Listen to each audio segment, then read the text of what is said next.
Mark Bowden, Hue 1968, A Turning Point of the American War in Vietnam.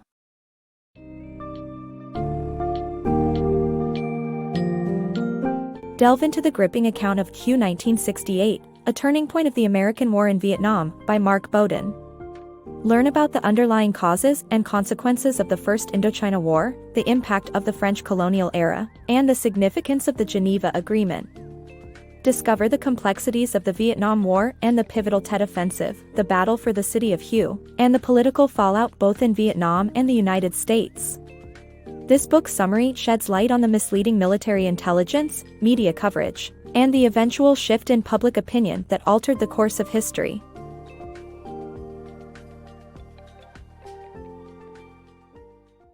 The roots of Vietnam War. The Vietnam War was more than a proxy Cold War conflict. The French colonial rule and Geneva Accords are the main reasons why the U.S. intervened in Vietnam. The Vietnam War is not just a conflict where the U.S. and its allies fought against the communist forces led by North Vietnam. The war was rooted in the history of French colonial rule, which saw the emergence of the Viet Minh, a revolutionary pro-independence organization led by Ho Chi Minh that fought for Vietnam's freedom from France. The French Indochina War, which lasted from 1946 to 1954, finally ended with the Geneva Accords. The agreement stipulated that France would leave Indochina while Vietnam would become an independent country, with a temporary division between North and South Vietnam until the 1956 elections. However, the South Vietnamese government reneged on the Geneva Accords, backed by the U.S., which feared the spread of communism from the North. The U.S. believed that South Vietnam's Western-style governance could contain communism.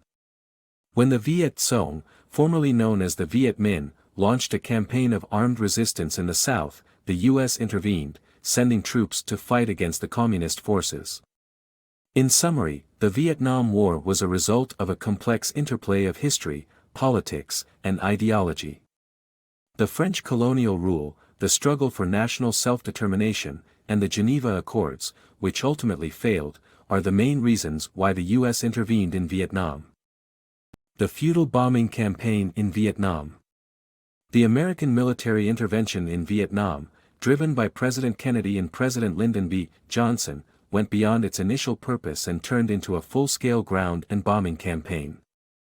The bombings, which were meant to force North Vietnam to negotiate, resulted in enormous casualties for Vietnamese civilians, with more bombs falling on Vietnam than all of Europe during World War II.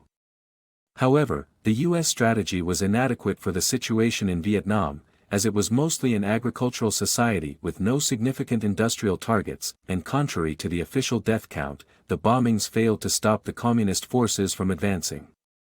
Despite the doubts raised within the government and even by Defense Secretary Robert McNamara himself, General William Westmoreland insisted on continuing the campaign, leading to the deployment of over 385,000 American soldiers into Vietnam by the end of 1966. The misleading Vietnam War victory. Inflated American casualty figures during the Vietnam War resulted in General Westmoreland overestimating his optimism about the U.S. winning the war. This skewed data was then shared with President LBJ, leading to a false sense of American success.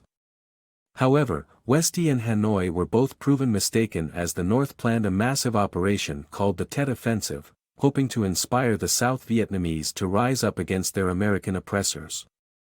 Though there was support for the North in rural communities, cities were unlikely to revolt, and the war remained a struggle for both sides.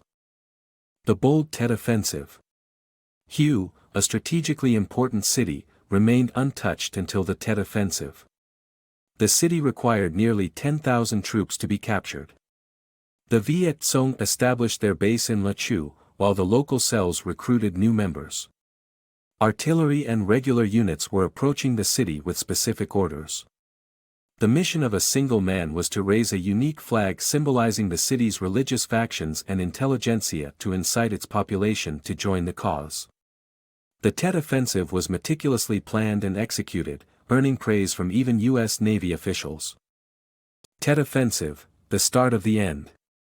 In 1968, the Vietnamese New Year, known as Tet, was supposed to be a time of truce. However, Hanoi had different plans and used the holiday period to launch a surprise attack. Thousands of troops moved silently and attacked various government buildings within hours. Although they failed to meet one of their main objectives of defeating the U.S. military compound, the Tet Offensive marked a turning point in the war. The U.S. public had expected a swift victory, and the attack proved otherwise. The event intensified anti-war sentiments and marked the start of the end of the American war effort in Vietnam. Brutal communist crackdown. After capturing Hue in the Tet Offensive, communist troops massed in the city and sought to rally locals to their side. However, the citizens refused to cooperate, leading to a brutal crackdown on supposed foreign elements, Southern-aligned elites, and alleged spies. The crackdown included sending foreigners to internment centers and summarily executing suspected enemies of the people. The communist soldiers' lack of English led to the false execution of French workers for the local power station. Ultimately, over 2,000 people were executed in the coming weeks, marking the beginning of a reign of terror. Underestimating the enemy. The book recounts the American military's blunder in underestimating the severity of the Tet Offensive during the Vietnam War, particularly in the Battle for Hue City. Despite reports indicating a significant communist force, American leadership refused to acknowledge the situation's gravity and sent troops on a suicide mission.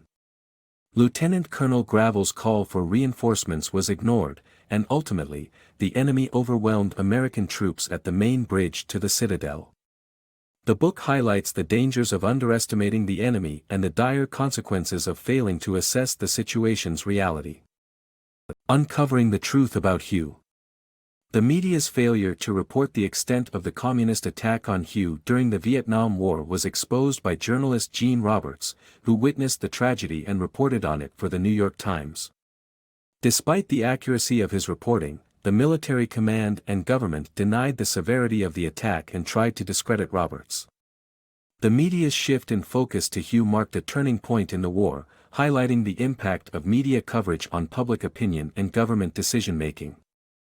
The Battle for Hue.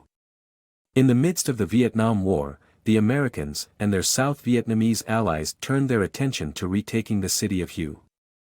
Facing a formidable enemy and a lack of experience in urban combat, the U.S. Marines under the leadership of Colonel Cheatham devised a unique strategy that involved advancing through buildings. By disrupting enemy supply lines and strategically retaking key buildings, the Americans made progress in their mission to regain control of the city. Despite the challenges, after 4 days of intense fighting, they managed to reach the canal surrounding the citadel and retake several significant buildings. Shifting public opinion on Vietnam War. In 1967, anti-war sentiment began to spread in the United States, especially after news reports on the battle raging in Hue. Influential figures like Muhammad Ali, Martin Luther King Jr., and Walter Cronkite spoke out against the war. Cronkite's devastating analysis of American military intelligence failures, coupled with images of the destroyed ancient city, shocked the public and stirred President LBJ to think that re-election might be impossible. This turned the tide of public opinion against the war, and even official military reporting lost public trust due to the gap between media reports and the administration's stance. The line had been crossed, and it was clear that the notion of imminent victory was foolish. The Battle for Hue. The Americans' arduous quest to regain control of Hue City during the Vietnam War is outlined, detailing their strategic successes and casualties suffered. In February 1968, the Americans managed to gain control of 70 blocks in southern Hue but faced around 2,000 communists who were still entrenched in the ancient citadel. Although the locals began searching through mass graves for their missing loved ones, death still hung in the air due to the intensity of the sporadic fighting. The Americans lifted restrictions on aerial bombardment, but it was only a strategic goal, among other approaches, to take Dong Ba Tower.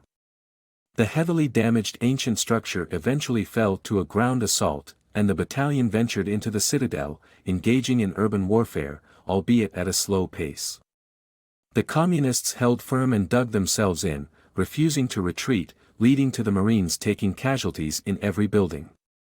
The Royal Palace was the last remaining structure in communist hands, and it took relatively bloodless negotiations to take it back. The 23-day war was finally over when the Communists' flag was lowered, and South Vietnam's flag rose in its place.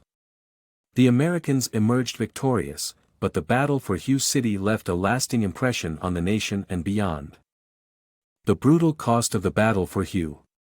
The Battle for Hue was the most brutal episode of the Vietnam War. Over 10,000 lives were lost, and the political fallout was swift. LBJ almost lost the New Hampshire Democratic primary, Westy was relieved of his command, and Nixon came to power.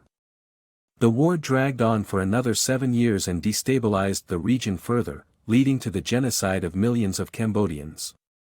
Despite material support from the U.S., the South Vietnamese army could not hold out against the North, and in 1975, both Vietnams were united under communist rule.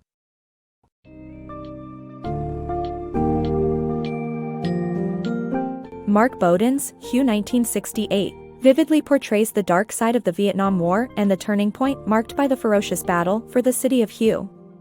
With over 10,000 lives lost and 80% of the city's buildings destroyed, the shocking scale of destruction and casualties marked a significant shift in public opinion towards the war. The political fallout that followed, including LBJ's decision to drop out of the presidential race and Westy's dismissal, signaled the beginning of the end for U.S. involvement in Vietnam. This impactful account serves as a testament to the impact of media reporting, military intelligence failures, and the lasting consequences of historical events.